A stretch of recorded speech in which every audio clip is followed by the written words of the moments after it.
Heavenly Father, we bow our heads before you this morning in gratitude for our opportunity to serve your community and in thanksgiving for our colleagues and for our first responders and for our young people who are here today to speak out for the importance of awareness of violence in teen dating.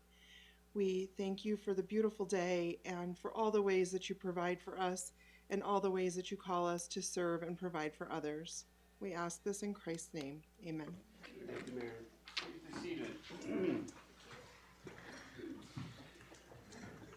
Okay, our first item is number 2A, presentation. We have a lot here today that are going to participate in that. We have recognition of Gila County employees who have been employed for 5, 10, 15, 20, 25, 30, and 35 years as of 2024. And we have Larissa with us.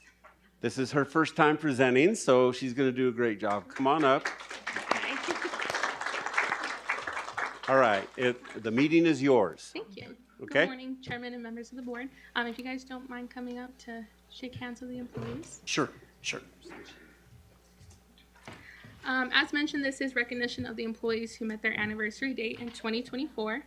We ask that everyone hang out at the end to get a group photo. There are some light refreshments, and if you guys could hold your applause until the end. Whenever I call your name, if you could please come up and grab your award. And yeah, we'll get started. For our 5 years, we have Karen Ponce, Savannah Barajas, Larissa, yes. could you say their department as well? Oh, Would you mind? yes. Do you have that with you? I don't, but I can read it from up there. Oh, Yeah. that's okay.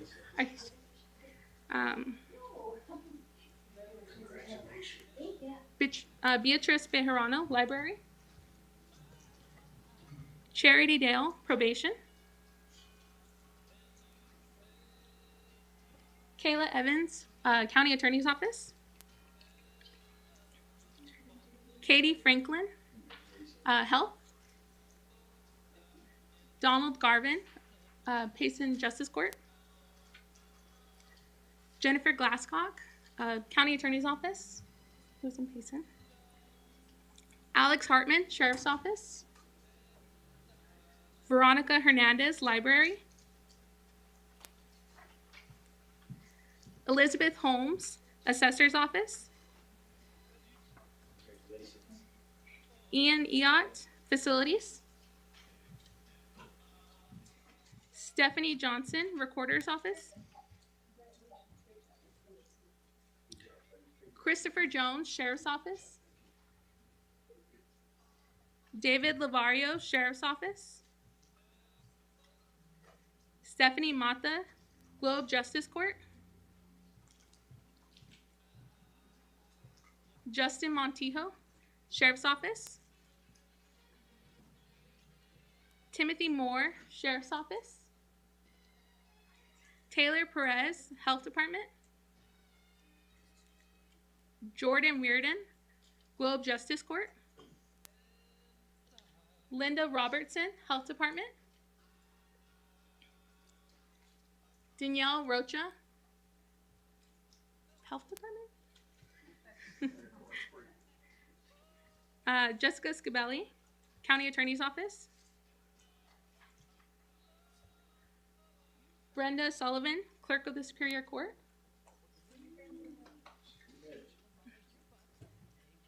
Noah Tassel, Sheriff's Office. Carter Tatum, Sheriff's Office. Cody Thomason, Sheriff's Office. Kaylin Trimble. I apologize. Courtney White, Sheriff's Office. Taylor Wilson, Sheriff's Office. And Adam Wingett, Sheriff's Office. That is our 5 years. For 10 years, we have Marian Barajas with the Facilities. Todd Beatty with the County Attorney's Office. Deborah Blevins with the Health Department. Lowell Brown with the Sheriff's Office, James Cross with the Sheriff's Office, Julian Enciso with Probation, Veronica Guadiana with the Superior Court, Cole Labonte with the Sheriff's Office,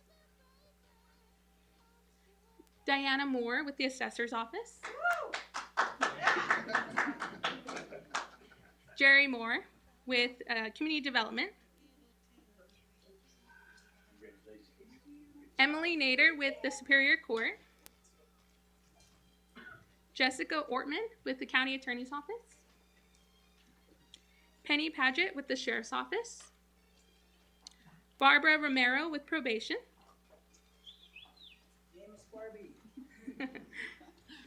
Cassidy Smith with the Sheriff's Office, Kimberly Smith with Probation, and Travis Todd with the Sheriff's Office. That is our tenures. For 15 years, we have Deborah Glindersleeve, and she was with Probation. Wade Haney, Sheriff's Office. Therina Hensley, Sheriff's Office. David LaForge, Public Works. And Megan Miller with the Clerk of the Superior Court. That concludes our 15 years. For 20 years, we have Susan Alfredini with the School Superintendent's Office, Sadie Bingham with the Recorder's Office, Christine Fieser with the Sheriff's Office, Nicole Harmon with County Attorney's Office, Jared Osborne with the Sheriff's Office, and Jeremy Soden with Probation.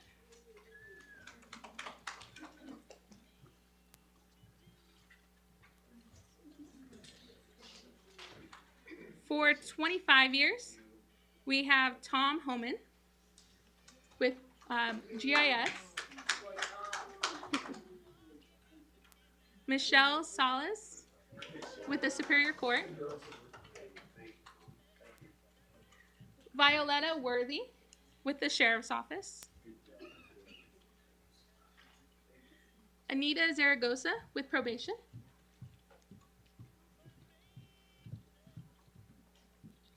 for 30 years, we have Teresa Griego.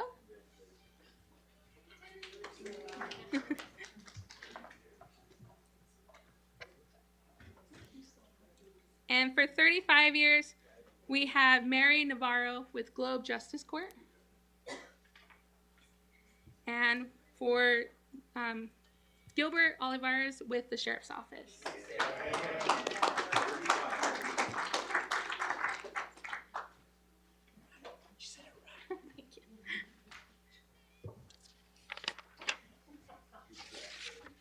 And that concludes our county service awards. If you guys don't mind, if we could take a group photo with the employees outside. Yeah, we'll step outside for just a brief moment. Yeah. Gather outside for a photo.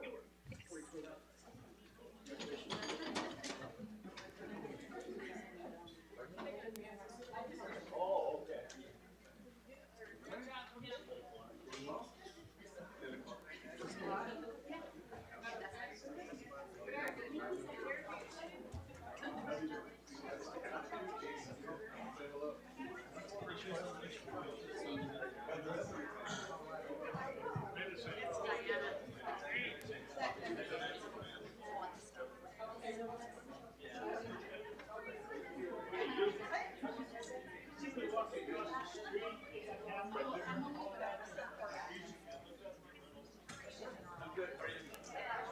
Sir?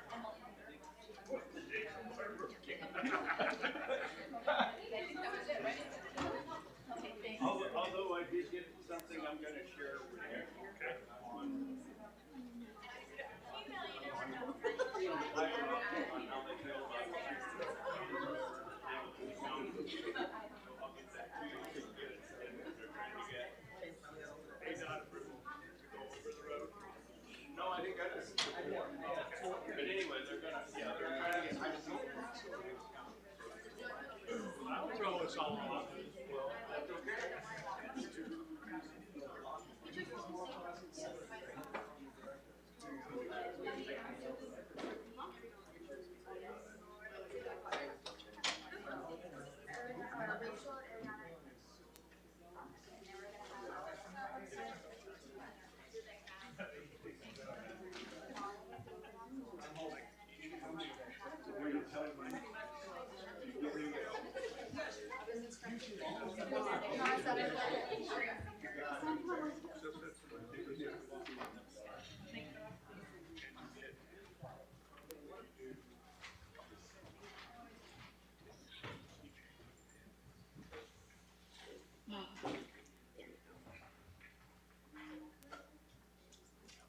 Say cheese. Cheese.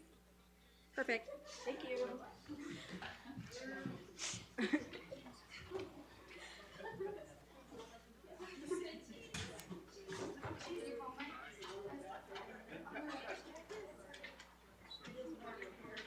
How are you guys?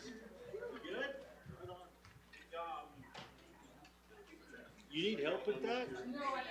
Yeah.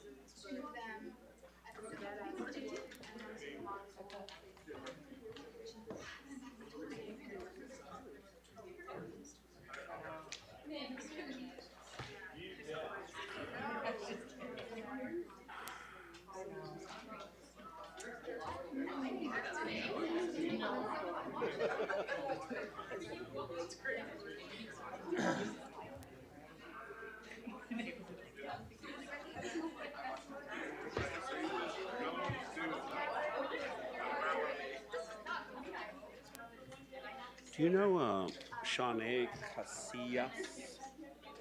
No. This teenage group here is for item H. I think I'm going to pull that forward Okay. at some point. I'll go for it.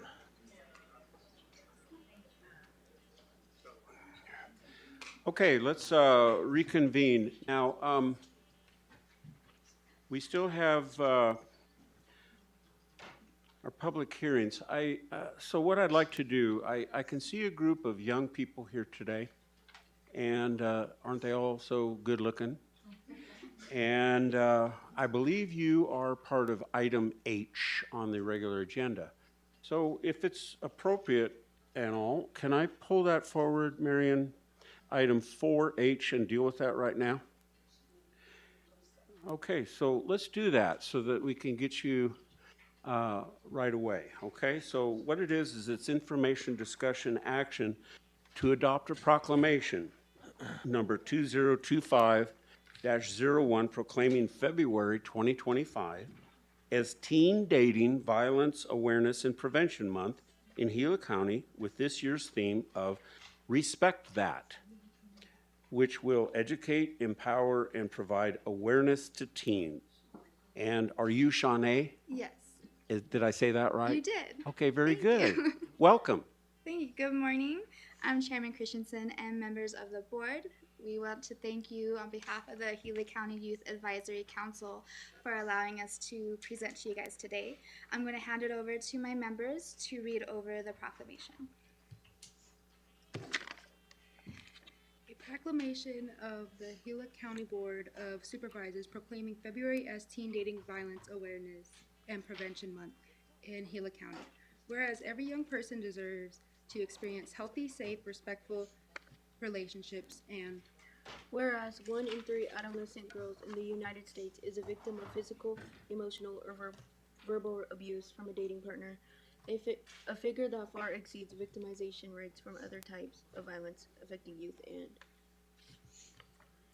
whereas the consequences of dating violence can include anxiety, depression, poor academic performance, and increased risk of experiencing future abusive relationships. And Whereas nearly half of teens who experience dating violence report the incidents of abuse took place in a school building or a school ground. And whereas education and awareness plays a crucial role in preventing teen dating violence by empowering young people with the knowledge and skills to recognize, avoid, and report unhealthy relationships.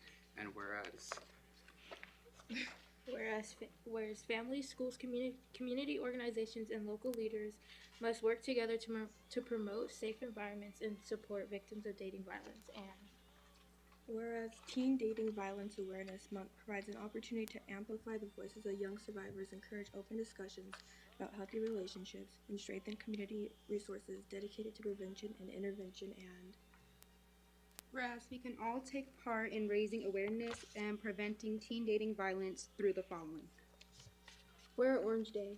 On Monday, February 10th, individuals are encouraged to wear orange as a symbol of support for survivors of teen dating violence. By wearing orange, we raise awareness and show solidarity with those affected by abuse. educational workshops and community events, attend or host local workshops, seminars, and events focused on understanding healthy relationships, identifying the signs of dating violence, and supporting survivors. Schools, youth organizations, and community centers can serve as a key venues for these activities. social media campaigns. Use your social media platforms to spread awareness about teen dating violence. Share facts, resources, and survivor stories to help educate your network. Consider using the hashtags like hashtag Teen DV Month, hashtag #TeenDV, and hashtag Healthy Relationship. Check out the at GCPHCS social for shareable posts. support local resources. Reach out to local organizations that provide support to victims of teen dating violence. Consider donating time, resources, or funding to help expand the reach of these critical services.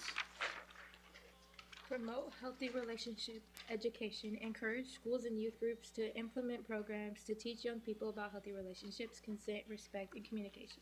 These programs are essential to prevention.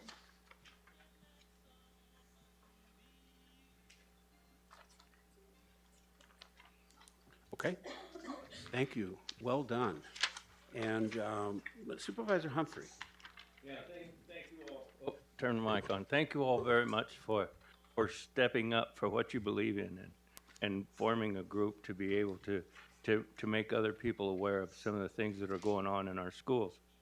But also, too, I'm impressed that you were able to get up in front of public and all of you read very well. And you were able to present yourselves very well, which I find impressive from younger people. There's adults that have a hard time getting up in front of people to speak. So my hat's off to you for both reasons, and I wish you all the luck in the world going forward with what you're working on. Thank you. Thank you. Supervisor Klein. Thank you for bringing this to us, and you did a very good job, each and every one of you, and I wish you all the luck in the world going forward on this, and hopefully it works out. So thank you. You did well. Yes, and thank you. So I will continue to read this now and say, now therefore, we the members of the Gila County Board of Supervisors do hereby proclaim February 2025 as Teen Dating Violence Awareness Month and encourage all citizens to join in raising awareness, promoting prevention efforts, and supporting survivors in our community. And we're going to pass and adopt this hopefully on this 18th day of February 2025. I will call for a motion on item 4H. Mr. Chair, I move to adopt proclamation number 2025-01. And Mr. Chair, I'll second that. We have a motion and a second to approve. All those in favor say aye. Aye. Aye. Aye. Motion passes unanimous. Thank you so much for your involvement and your time here today. Thank you. All right. Have a good day.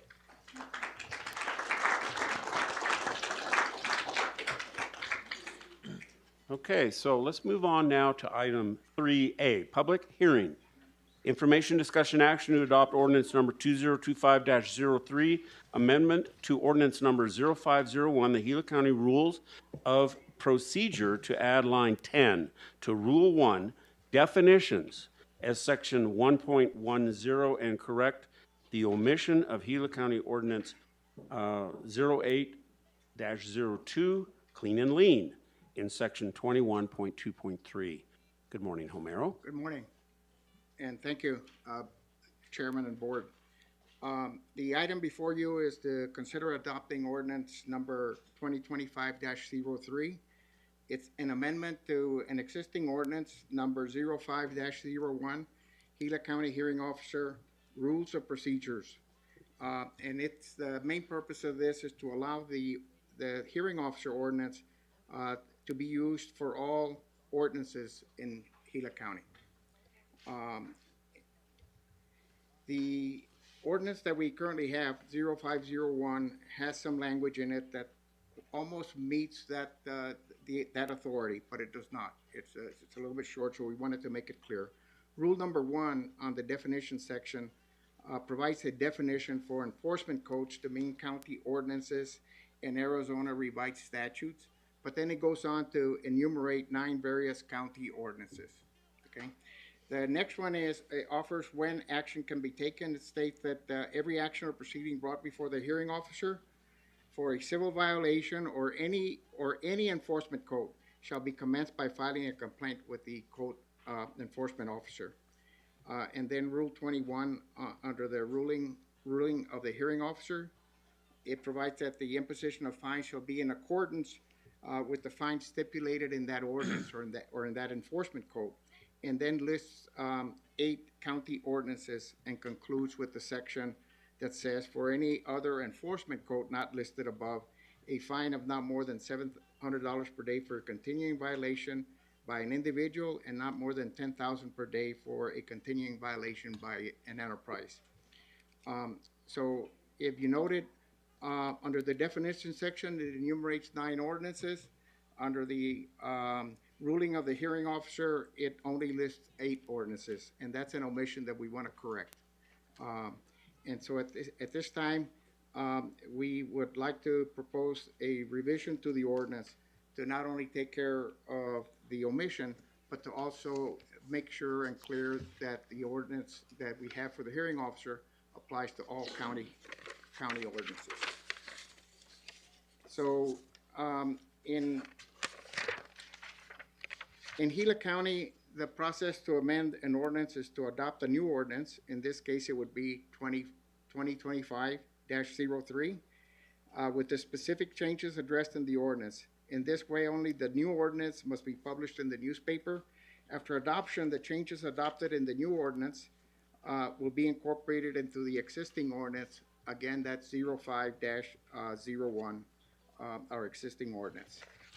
And that's what we're trying to do today. So we posted a public, the notice of public hearing was published in the newspaper in January 28 of 25. The Pace and Roundup.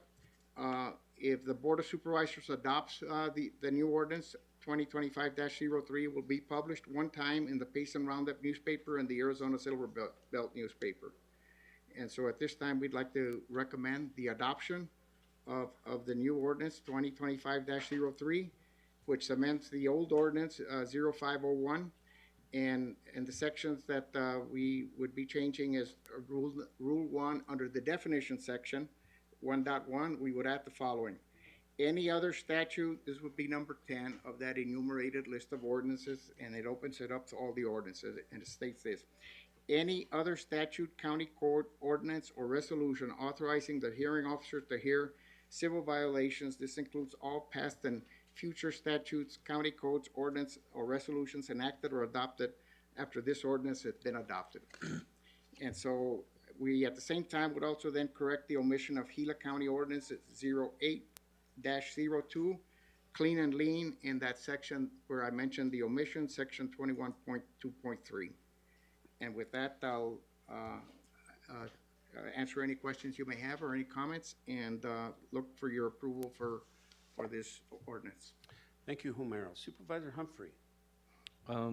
Yeah, I have no questions, Homero. I have a great appreciation for the hearing officer that we started using back when we were fighting a lot of different things, and so through code enforcement, we were able to turn it over to a hearing officer, and I think that's helped us a lot in a lot of ways, and so I think it's great that now we have been adding things, building without a permit, things, and now we're getting more to that, and to the point that we may need another hearing officer. So thank you very much for bringing that before us.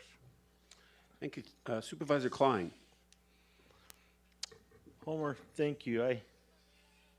We referenced the clean and lean in this. I thought we already had that covered under our code enforcement and whatnot. In the hearing officer ordinance, it's mentioned one time in the definitions, but then it's not mentioned again in another section.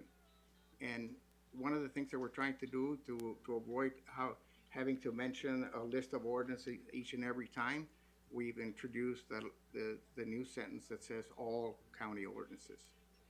But it has been used for that. It's an omission. It doesn't mean that anything other than we added it in one section, but we forgot to add it to the other section. And that's all I was pointing out. Because I was pointing that out because we're going back and making that correction now. So what other issues have we had out there that haven't been covered? So we have a right-of-way ordinance that we're preparing. We have the grading and drainage ordinance that's not mentioned in here. Would now be an ordinance that we could use the hearing officer to enforce the ordinance. Those are two that come to mind. But this really talks about any county ordinance that would like to use the hearing officer process will in the future be able to use it. And so how much additional work is this gonna put on our code enforcement officers? It will, of course, add more work. The grading and drainage and right-of-way ordinances will bring more work. Director Plumer is working on, and I'm working with him to see if we can add a second hearing officer. And we're gonna start by talking with the current hearing officer first and then go from there. I think from a sense of continuity, it would be appropriate to have two hearing officers in Gila County, and to determine maybe they specialize, but they could cover all. And those are the things that we are going to discuss with the current hearing officer and then go from there. Okay, but our code enforcement folks, they'll be able to handle this extra workload with what they've got? So different organizations take care of code enforcement. For instance, we wouldn't be using the community development code enforcement person for our violations. We would be using our own internal team in public works to try to remedy the violations. And do you have somebody specifically in mind for that, Homer, or? It's currently our project managers oversee both the right-of-way ordinance and the grading and drainage ordinance. In the future, we just interviewed someone for the floodplain, the director of floodplain, as a for instance. When we fill that position, we would have folks that would be responsible for the floodplain ordinance, and they would be responsible for the grading and drainage ordinance, and that team of 3 people would then be asked to take care of preparing for the hearing officer on issues that violate the floodplain and the grading and drainage ordinance. On the right-of-way ordinance, we do have 2 project managers. They currently report to Alex Kendrick, our senior engineer, and they would be responsible for remedying violations to the right-of-way ordinance. So it is split amongst various folks. And so those folks have been doing that currently, or? So currently we have 2 project managers. They also do the grading and drainage. Our plan is to separate grading and drainage from the right-of-way and from the management of our roadway projects. and put the grading and drainage ordinance under the care of the floodplain administrator, he would have two people reporting to him, one in Payson and one in Globe. They would be new. They're not here today. They would be new We have positions. positions posted, and we are evaluating folks that have applied. We're not ready to start interviewing at this time for those two positions.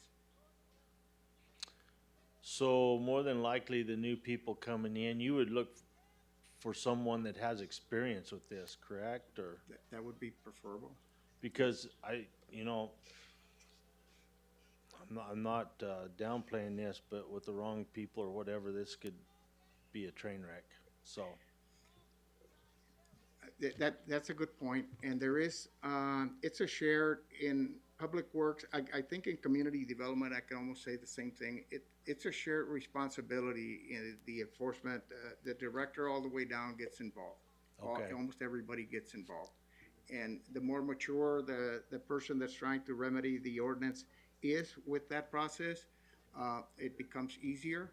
But it always requires the attention of various levels in each organization. okay, so the director and whoever else will have some input on all this as well. There'll be some checks and balances. Correct. That is correct. Okay, thank you, Homer. Thank you, Supervisor. Thank you, Homero. So let me close the discussion now and open it up to the public hearing portion of item 3A. Lisa, do we have anyone in Payson that wishes to discuss or make comments regarding this item? No. Okay, Cassandra? No. Anyone here in Globe about 3A? Okay, no. With that, I'll close the public hearing and call for a motion. Mr. Chair, I'll make the motion to adopt ordinance number 2025-03. Mr. Chair, I'll second it. We have a motion and a second to approve item 3A. Those in favor say aye. Aye. Aye. Aye. Thank you, Merrill. Thank you.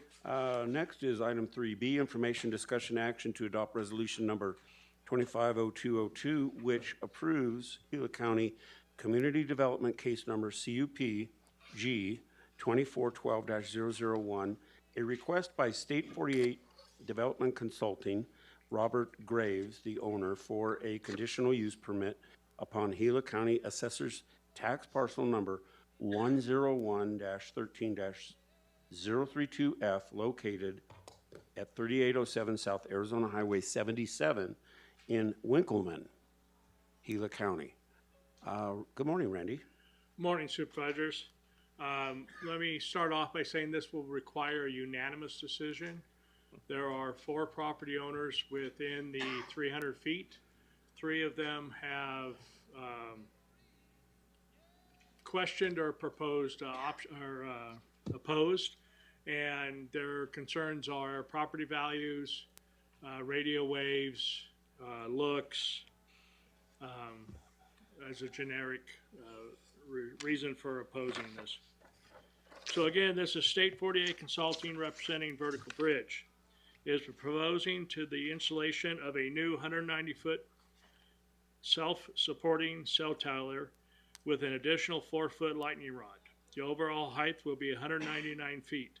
The tower will be located on parcel 101-13032F and will include associated equipment within a 66 by 66 leased area. This area will be surrounded by a 6-foot high chain link fence with utilities and access easements as shown in Exhibit A. Per the applicant, the proposed facility is to improve coverage to access emergency 911 services for the town of Winkleman and passing traffic on Highway 77. The proposed facility will allow up to 4 carriers total, 1 anchor tenant, and 3 additional tenants, which will decrease the need for additional towers to be built in the future. See Exhibit A with a narrative that shows the map coverage.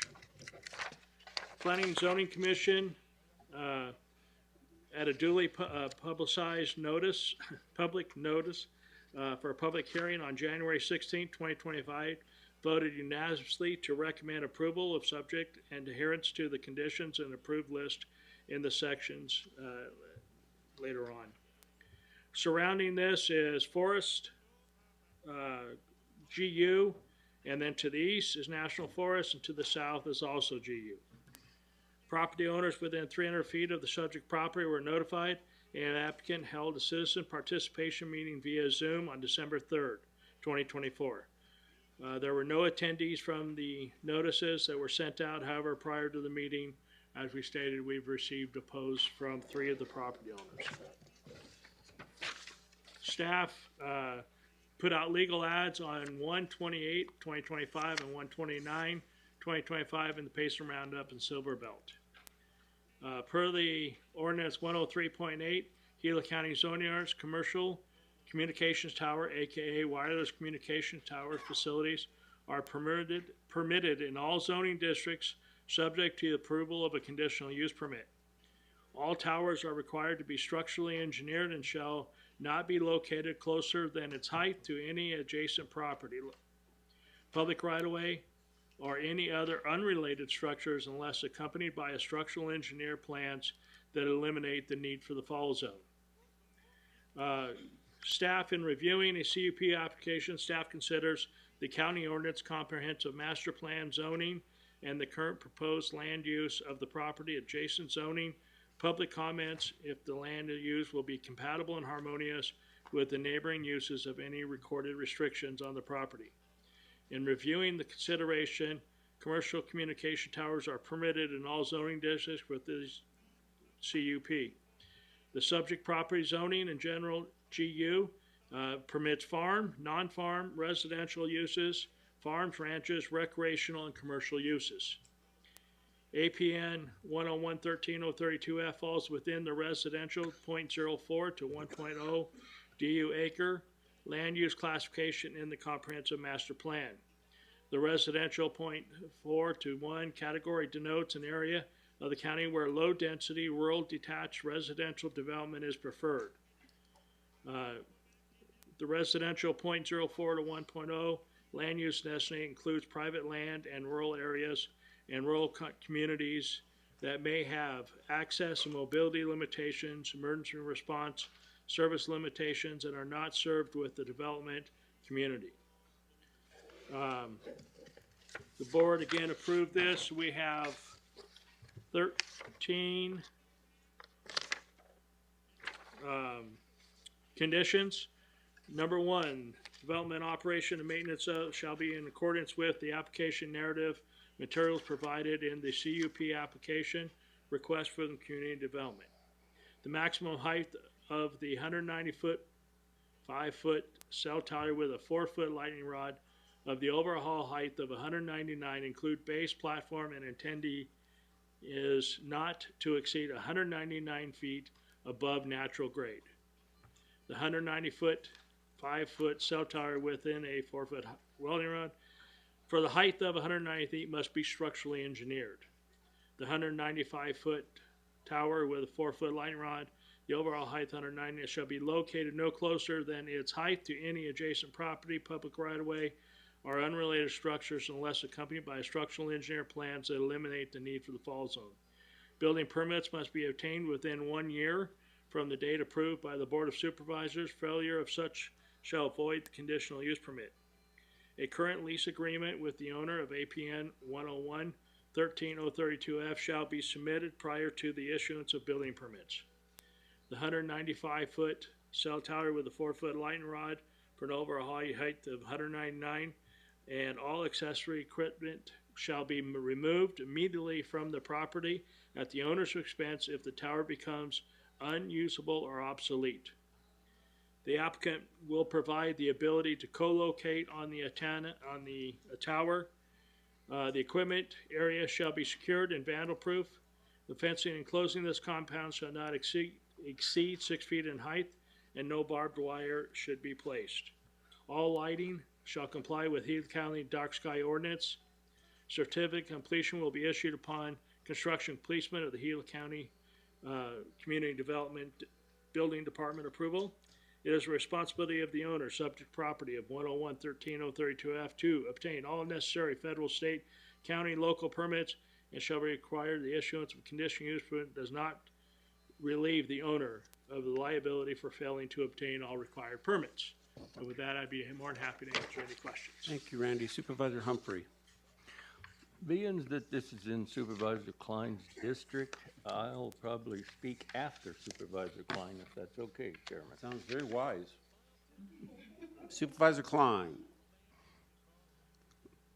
Well, so this is a topic that just irritates the hell right out of me. Just to put it real bluntly, I've never thought in all the years in this position I'd kind of be dictated how to vote, but this is one of them. And so for the reasons listed, we cannot vote against that cell tower.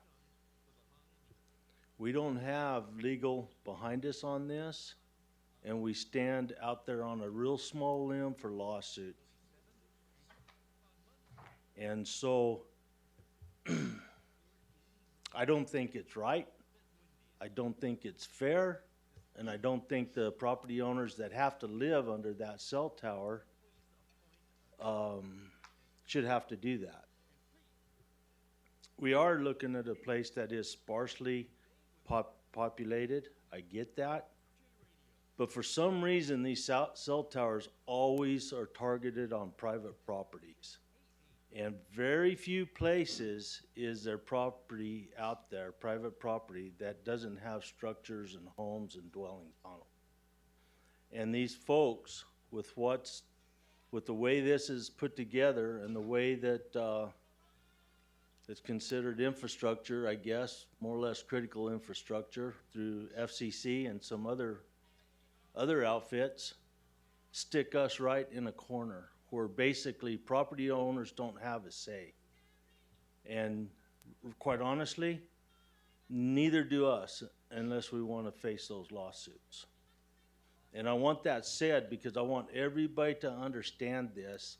You know, when you get put in these kind of a positions that I'm sitting in right here today, you know, you make your best calls and you vote your conscience, and we're here for the constituents, whether I agree with the cell tower or not. And I'm all for communication. I am. But I don't have to live under it. I don't have to face it every day and look at it like every one of these other people do. Some communities are good with it, some aren't. And the concerns are always the same. Property values, safety, aesthetics, it goes on. None of which are good enough to allow us, if we wanted to vote against this without facing retribution from attorneys. So I just wanted to make that very well known that when I vote for this dang thing, it isn't because I want to at all. It's because we're pretty much dictated to do that.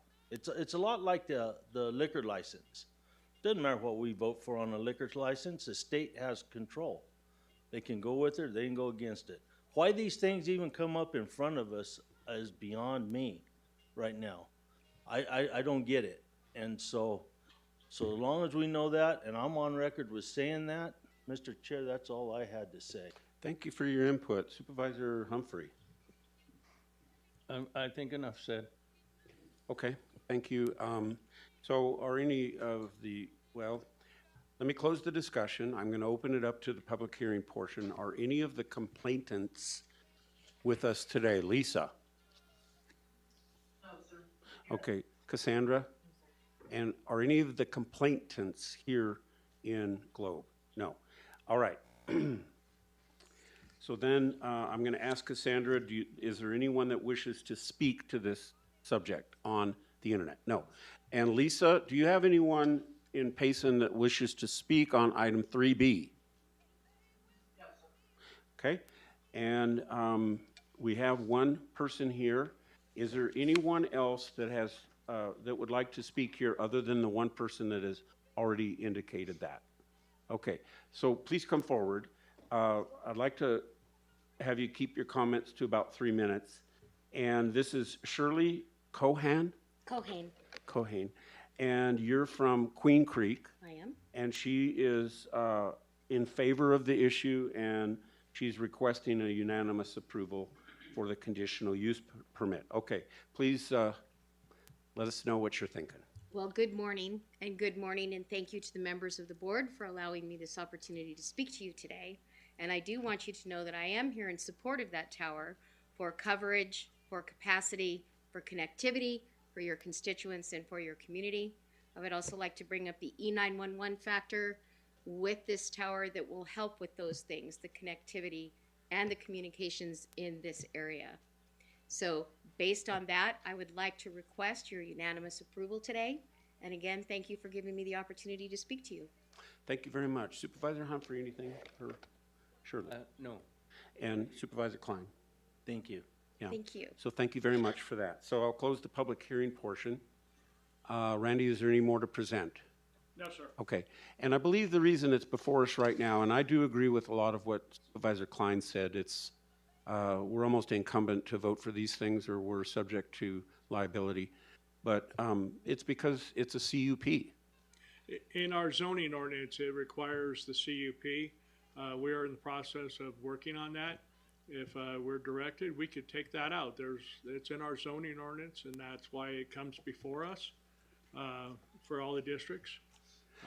I'm not sure if I'm recommending that or not. I'm just saying that's why we're here. That's why we're in this corner. Okay, so with that, I will call for a motion. Mr. Chair, I move to adopt resolution number 25-02-02. Okay.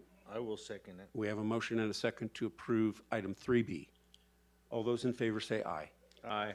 Aye. Motion carries unanimous. Thank you. Thank you, Randy. All right, thanks everyone. Let's move on to our regular agenda item 4A.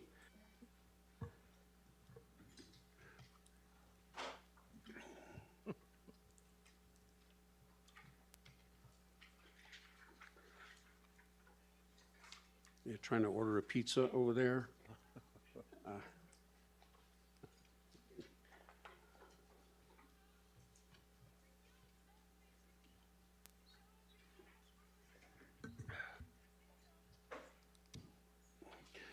Okay.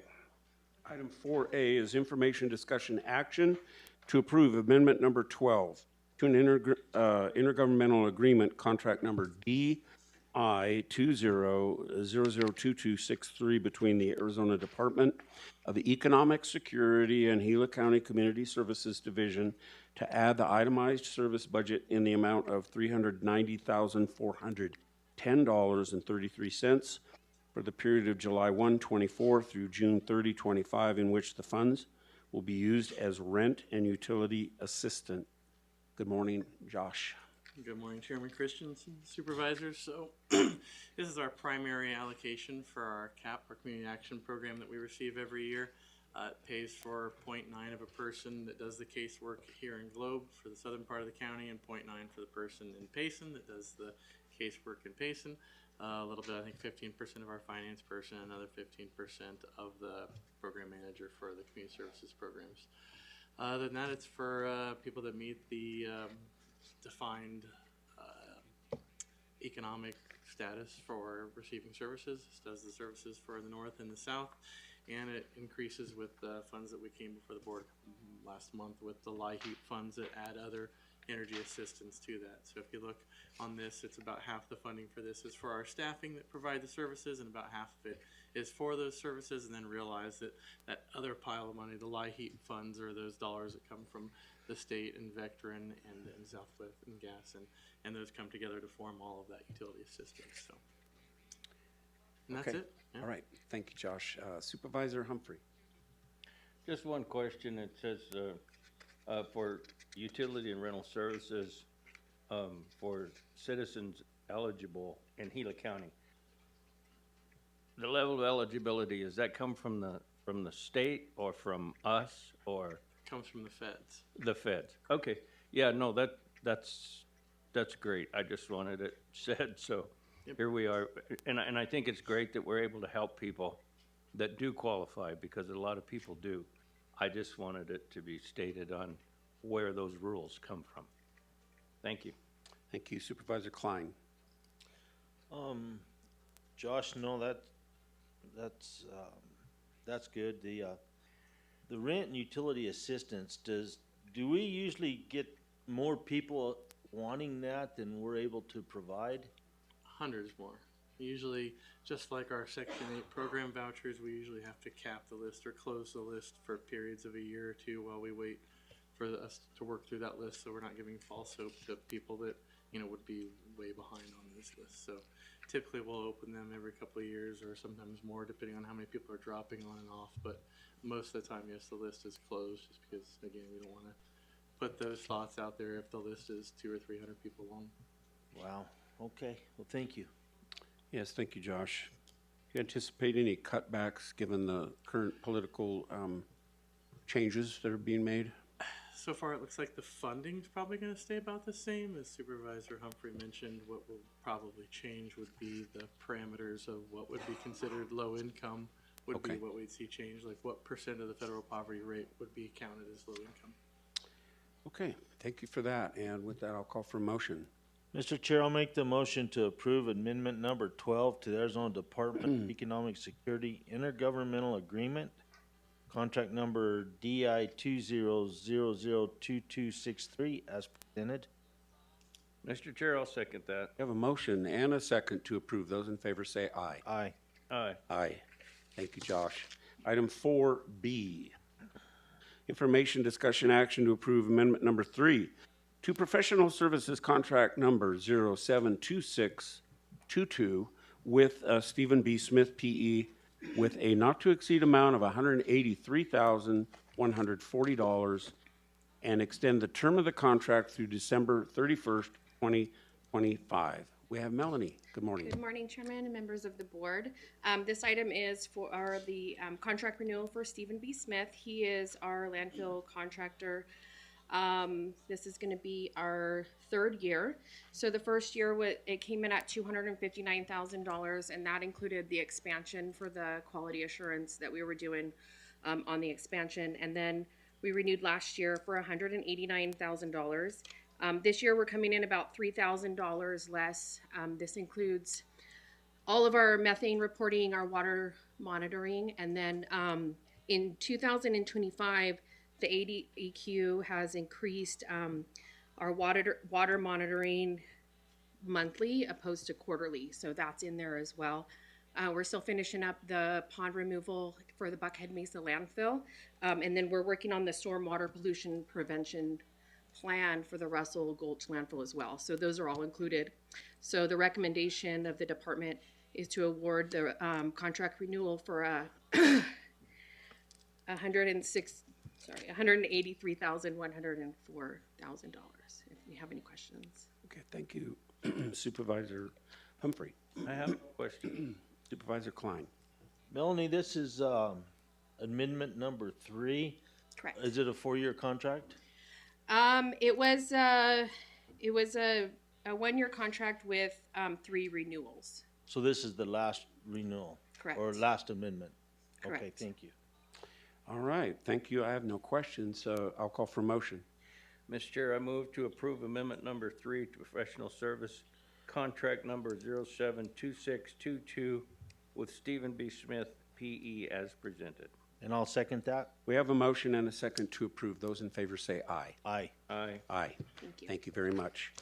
Item 4C is information, discussion, action to adopt resolution number 25-02-04, which authorizes the execution of intergovernmental agreement number 24000967 between Gila County and the state of Arizona, acting by and through the Arizona Department of Transportation for the Rail Highway Safety Improvements Project at Marion Street and Railroad Avenue in Claypool in the immediate area of the Arizona Eastern Railway Crossing. Department of Transportation number 742-375R, located in the southeast region of Arizona in Gila County. Good morning, Alex. Good morning, Chairman and Board of Supervisors. Thank you for having me. Again, I apologize. All these IGAs with ADOT have really long numbers.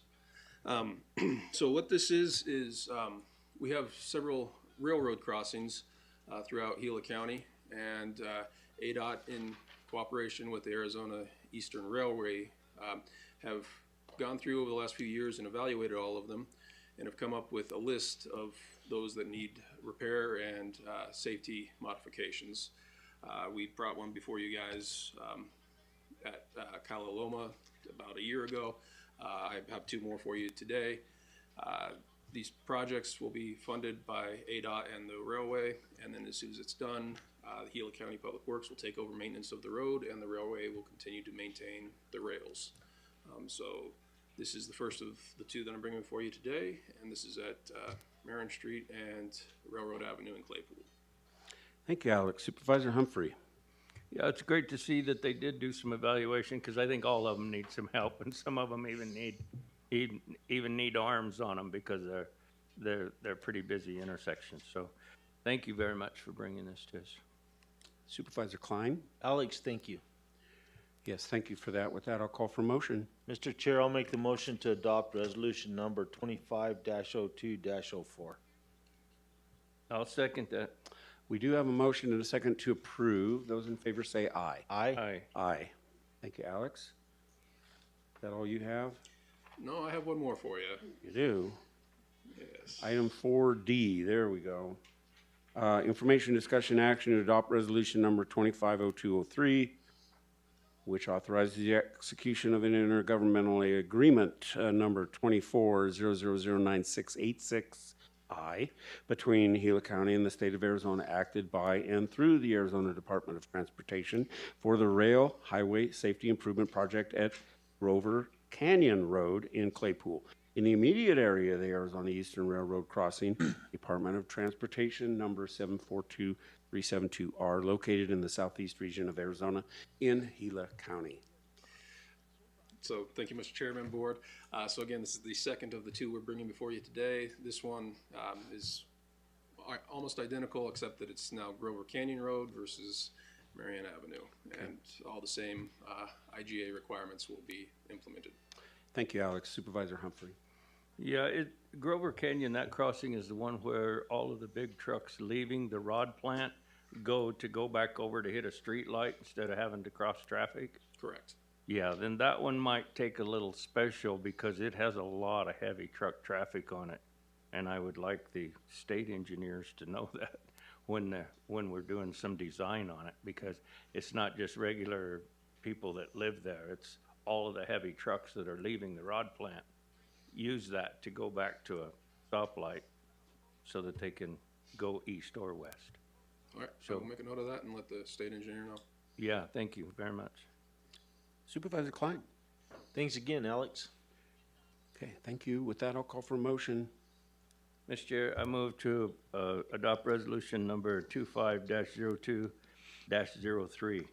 And I'll second that, Mr. Chair. Okay, we have a motion and a second to approve. Those in favor say aye. Aye. Aye. Aye. Thank you, Alex. Thank you. All right, next is item 4E, information, discussion, action to adopt revised policy number BOS HRS 018, employee tuition reimbursement. Good morning, Michael. Good morning, Chairman, members of the board. So on April 2nd, 2024, this board approved a tuition reimbursement policy. This item is just to clarify a particular section in there regarding student loans. So what we did is to just clarify it. If you look on page 5 of 8, we added a number 5 just to clarify student loans are allowed to be reimbursed. So the employee is allowed to take a student loan, and then we reimburse them the amount of money of the tuition that's been approved by the county administration, and they can choose to pay off the student loan. So that's basically the change to this policy. It's an issue that came up, and working with the county attorney and the HR department, everybody felt that we needed to clarify this. So what I would be asking is to just have the board consider approving the new tuition reimbursement policy with those changes. Okay, thank you, Michael. Supervisor Humphrey. Yeah, I think it's a great program to help people that want to educate themselves. So thank you very much for getting that to being better than it was. Welcome, sir. Yeah, thank you, Supervisor Klein. How many folks do we have in it now, Michael? Currently we had, I believe we have one employee with the health department. She went through the course and was reimbursed. And then also county administration is looking at department directors and managers and deputy directors within there to utilize this for further training for management. So Well, we're I'm hopeful really- that a lot more employees will take advantage of this when word gets out. I hope so, because I really had high hopes for this, and I think it's really good for our people, so, thank you. You're welcome, sir. Right, thank you. And so what you're really doing is you're adding that someone doesn't have to do an out-of-pocket tuition payment. In other words, like a check or cash or something, they can get a loan and have it reimbursed. Correct. They can either pay up front or, if they choose to get a loan, if they go that way, if they don't have the cash, if Right. they don't have the funding up front, then yes. this Sounds would like a cover that. logical thing to do. With that, I'll call for motion. Mr. Chair, I'll make the motion to adopt revised policy number BOS-HRS-018. I'll second that. We have a motion and a second to approve. Those in favor say aye. Aye. Aye. Thank Thank you, you. Michael.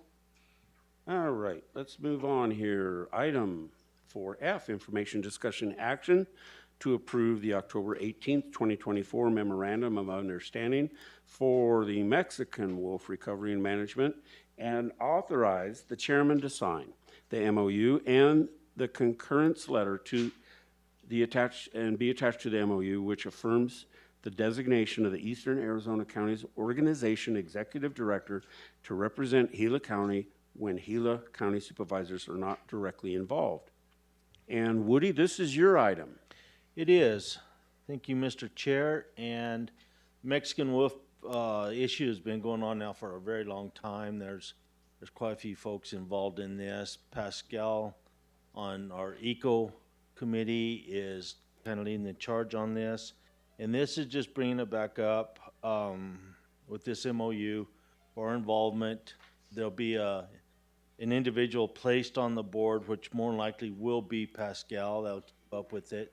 There's some language in there that's going to determine the cause of the death of the animal and things like that. So this is just a continuance of the Mexican spotted wolf. Yeah. Anyway, this is just another part of this that is a total waste of money, but we got to do it. So I'd be happy to answer any questions. Thank you, Supervisor Klein. Supervisor Humphrey. Yeah, when I read this, can I read it Mexican Wolf Management and not leave out recovery? I wish we could just delete it all, but anyway. So That's the only question I had. Yeah, it's a political situation is the problem. And we all love our wolves, and even the spotted ones, But okay. They are a hungry group, though. And so let me say a little bit more about this program. Okay, all right. It's near and dear to my heart, even though I don't have any I deal with yet. But I don't think people realize the real impacts that are out there because of this program. Right. In the eastern side of Arizona and the western side of New Mexico, it is putting a lot of people out of business. And not only is it putting them out of business, it's making it such that they're not even able to sell out because of the impacts. So it isn't like they could just gather their cattle, go to the auction, sell the ranch, and go somewhere else. They can't do that. They can't even sell it because who wants it? All what you're doing is you're raising cattle to feed the wolves. The wolf that was killed back in the early years for a reason. That reason is very valid. They're not a good thing. It's a huge impact on our game animals and everything else. So every time we have an administration change, I really wish somebody would look at that program and do something with it because it's a huge burden on taxpayers. It's a huge burden on game and fish and wildlife management, and it's only getting worse. And now they're talking about the reintroduction of the northern gray wolves and bringing them down. Well, they've already started bringing them into Colorado that were trapped in Canada, which are problem wolves that they're just dumping on us. And so It's not a healthy deal at all. Yeah, thank you for that. The people don't realize that management of species is important, and if you take away the element of management, then you don't have any control. And it's not just with the wolves; it's with burros and horses and every other kind of thing that you can't control it, then it's out of control. If it's out of control, then it's devastating. And to me, that is the worst thing you can do to an animal species in trying to protect it, to allow it to be devastated. And so the romance of wolves, to me, is what we're after, because we don't need them in the environment. It's their romance.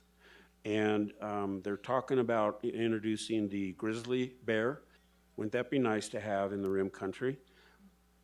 And you know, the jaguar and all that. These animals are not really endangered. They just don't exist in large numbers north of the Mexican border. So, And Mr. Chair, you're right. At one time, we did have grizzly bears, the same reason. And as we grew, as people moved in and settled this country, there's not the areas down here in the lower 48 for these kind of animals. Everybody thinks a wolf is pretty and they like listening to them. But I can tell you, when you watch them kill an animal and eat it, or they don't kill it, they eat it until it's dead.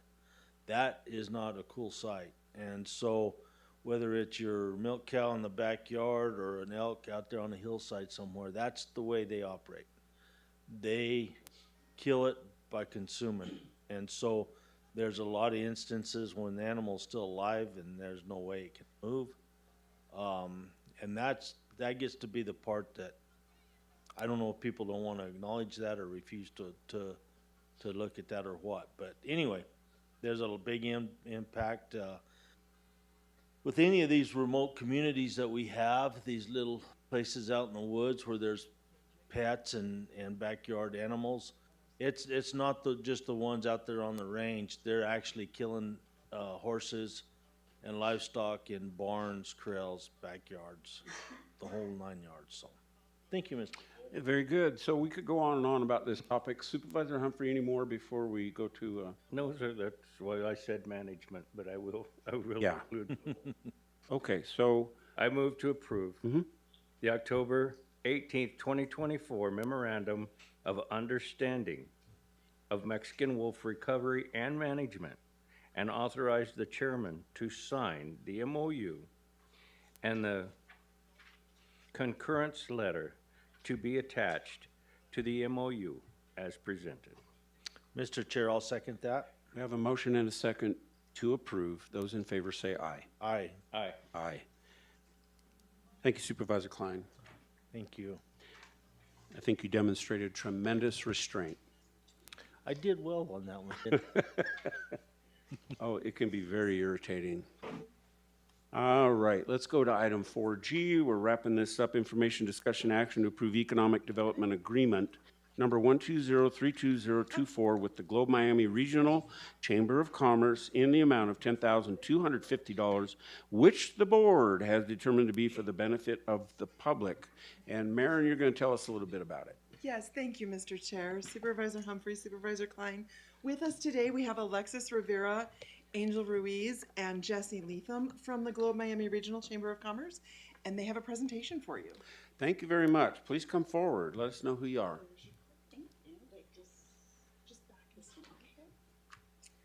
Good morning, Mr. Chairman and members of the board. I appreciate the opportunity to speak with you today. My name is Angel Ruiz, and I am the director for the Globe Miami Chamber of Commerce. I'm here to discuss our partnership with Gila County and how we can create win-win opportunities for our community. Can I do it? Oh.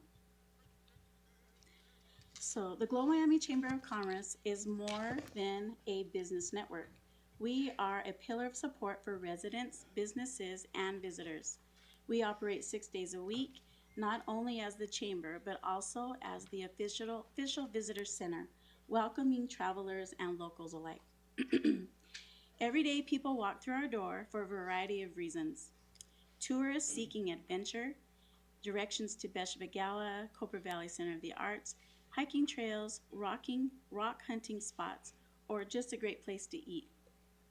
Locals in need of resources, whether it be Wi-Fi access, restroom facilities, or community information. Business owners looking for guidance, networking, and advocacy. On highway front location, we are a highway front location on Highway 60. Makes us a gateway to the region. At first, a first impression for visitors and trusted resource for the community. Beyond tourism, business development, we serve as a community rallying point in times of need. Emergency response, when wildfires surrounded us, our conference room became the Fire Command Center for emergency teams. COVID-19 assistance, we served as a drop-off location for food, hygiene, cleaning supplies, helping those struggle to find essentials. We also arranged grocery delivery for elderly and homebound residents. Supporting local organizations, we donate our space to groups like the Copper Corridor of Compassionate Friends, providing a safe place to support their mission. The annual coat drive, every year we help collect and distribute warm clothing to those in need. Did I do that right?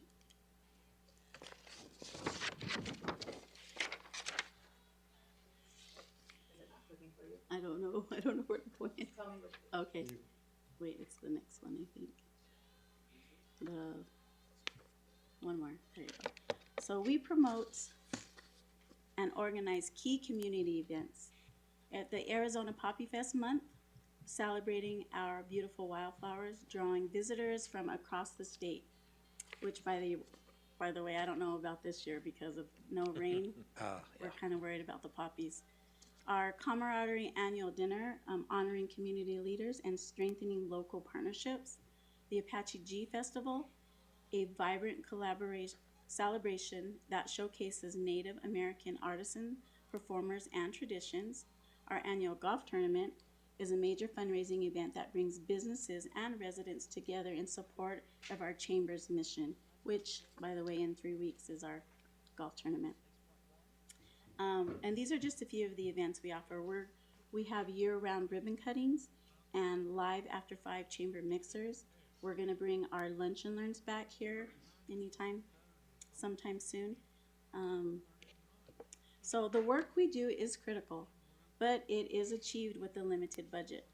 And through the dedication of our staff, volunteers, and community supporters, we are here today to strengthen our partnership with Gila County and explore ways we can collaborate. So together we can ensure Globe Miami remains a thriving, connected, and resilient community.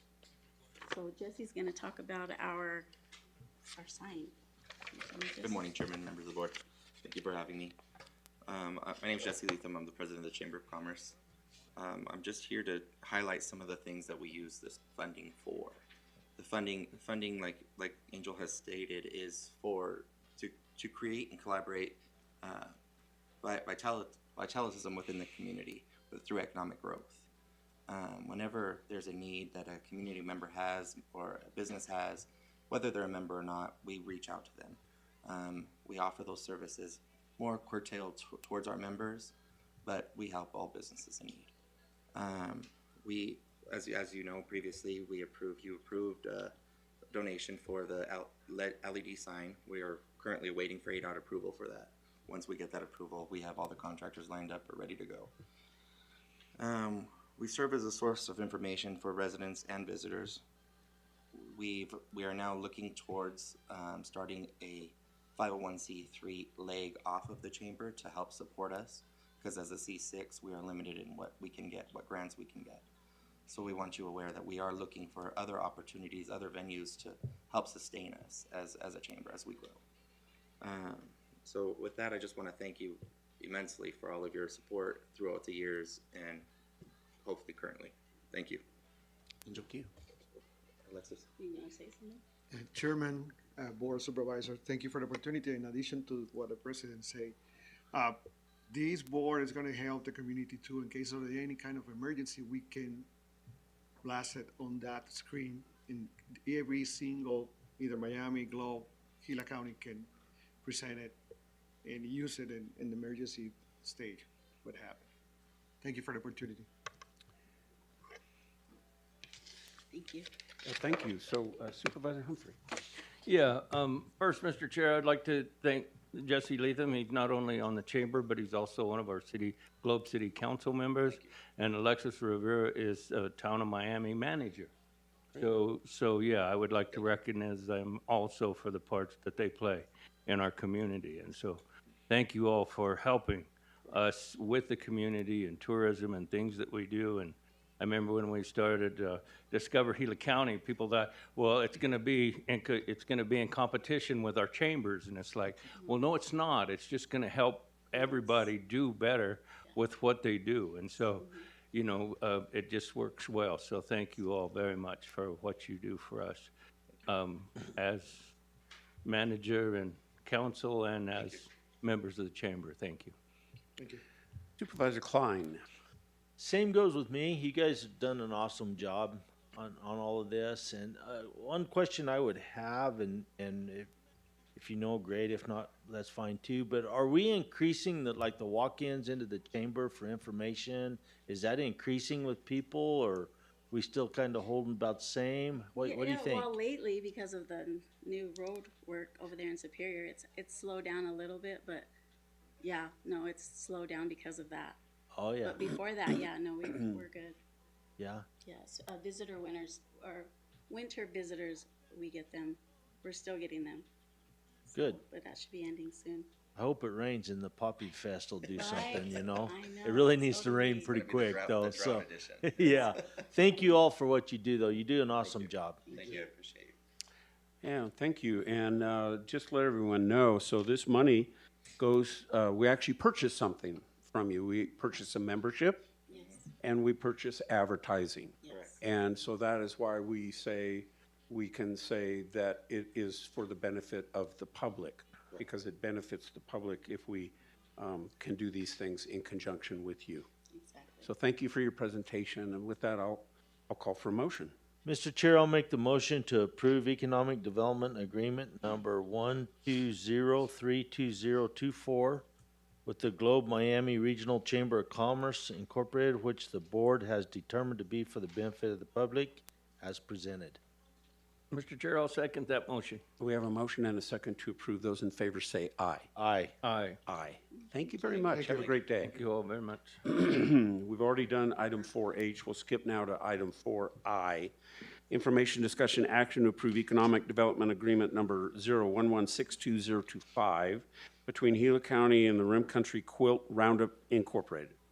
It's in the amount of $2,500 to support the 17th Rim Country Quilt Roundup Quilt Show. It'll be in November, the 7th and 8th, 2025, which the board has determined to be for the benefit of the public. This is my item. It's a reoccurring item. And with us this morning, we have Maureen Pastica. And she's a member of the club. And do you have anything you'd like to say? No, I would just like to say thank you for allowing me to present this, and thank you for presenting this for our cause. And thank you for past support. Thank you very much. You guys put on a great event. It's going to be at the Matazel Casino again, I presume. And this helps you to purchase the rent and things like that that are required for that. Yes, the rents, and we also award scholarships, 2, maybe 3 a year, in an amount of $500 to graduating seniors here at Mason High School. Along with, we bring in 1,000 to 1,500 people that use the restaurants, the hotels, golf courses, while the ladies are watching, looking at the quilts, the guys are out golfing. Thank you. Thank you for that. And you guys do a great job and keeping the quilting tradition alive in Gila County. I really appreciate that. And so with that, I'll take any questions. Supervisor Humphrey. I have no questions. Supervisor Klein. No, I don't have any questions. Just a comment that you guys sounds like doing an awesome job with all this. So good deal. Yep, thank you very much. And so with that, I'll call for a motion. Mr. Chair, I move to approve Economic Development Agreement Number 011620025 with Rim Country Quilt Roundup Incorporated, which the board has determined to be for the benefit of the public as presented. And Mr. Chair, I'll second that. So we have a motion and a second to approve. Those in favor say aye. Aye. Aye. Unanimous. Thank you, Maureen. We'll see you in November. Okay. One more item here. We have item 4J, which is information, discussion, action to appoint Ms. Stella Gore and Mr. Mark Marcanti to the Gila County Board of Health for the term beginning on February 18th, 2025 through December 31st, 2028. And Marion, are you presenting this? Okay. Okay, thank you, Chairman Christensen and board members. This item was presented by Paula Horn of the Public Health and Community Services Division. As you know, we always have trouble trying to find people to fill these slots, and we're so very grateful. Sherry Dorothy and Cheryl Taylor both served on this board, but their terms expired December 31, 2024, and they decided not to serve another term, and we can understand that. And so we do thank them publicly. And Paula went out and found 2 other people, and they would like to fill the slots for the terms that January 1, 2025, but that's when the term began. And this would be upon your appointment today. Okay, thank you, Supervisor. Mine. I'm sorry. Supervisor Humphrey, let me call on you. No question. Supervisor Klein. I'm good. I am good as well. I'll call for a motion. Mr. Chair, I'll make the motion to appoint Ms. Stella Gore and Mr. Mark Marcanti to the Gila County Board of Health as presented. I'll second that. Motion and a second to approve. Those in favor say aye. Aye. Aye. Thank you. Let's move on to item 5, our consent agenda action items. We have items A through K. Supervisor Humphrey, would you like to remove one or more of these for No, I'm discussion? good, Mr. Chair. Thank you. Okay, Supervisor Klein? I believe I'm good as well. Okay, and so am I. So I will call for a motion to approve the consent agenda item 5A through K. Mr. Chair, I move to approve consent agenda items 5A through K. And I'll second that. We have a motion and a second to approve. Those in favor say aye. Aye. Aye. Aye. Thank you. Call the public. Cassandra. At least you're consistent. There's never one. And Lisa, anyone there? No, sir. Okay, call to the public here in Globe. No. Moving on to item 7, which will be our summary of current events. And I will turn it over to Manager Menlove.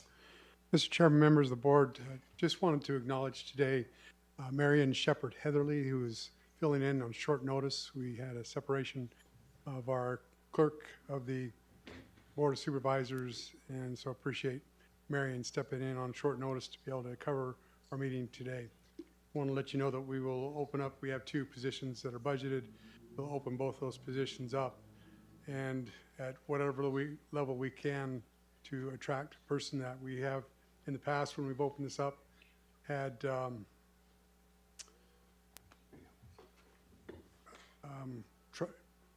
not had a lot of interest, and so we were trying to grow our own and are moving on to our next phase, next step, and we'll open up whatever level position we can attract to clerk of the board's department within the county. Thank you, Mr. Chairman. That's all. Okay, Supervisor Klein. Mr. Chair, thank you. Here the other day I went to Phoenix Tuesday the 11th and did a video interview for Representative David Marshall. He's going to be presented with a Copper Shield Award for his support for veterans and veteran services. I was really happy to do that.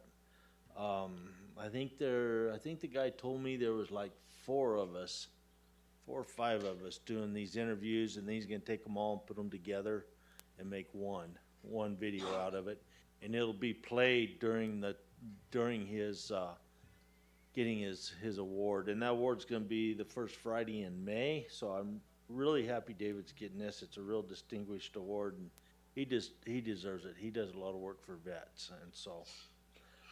And then I had a meeting with Homero and Alex up there in Young on the 13th. Talked about a road or two, and it was a really good meeting. Had a few folks from the public. Went very well, and I really appreciate you guys coming to Young to do that.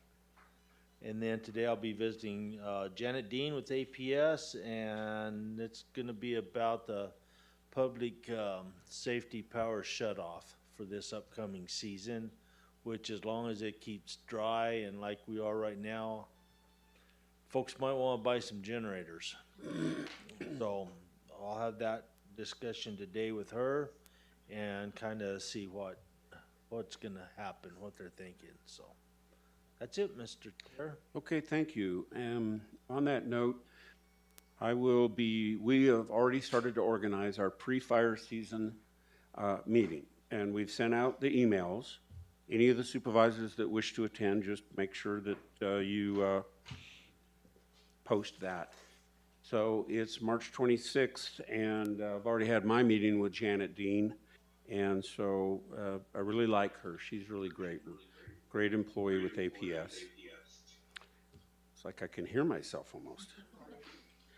And then Monday the 10th, I had the honor of going down to the legislature to speak in support of House Bill 2664. It's a David Marshall bill. He's the chairman of the committee, and it's asking for $3 million in essence for our sheriff's office. And that's kind of a grueling process, I just gotta say. But anyway, I made it, did it, spoke for just a minute, and I was pleasantly surprised that the entire room, all Democrats and Republicans, voted to move it forward, with only one that said they were gonna pass on the vote. I don't know why, but anyway.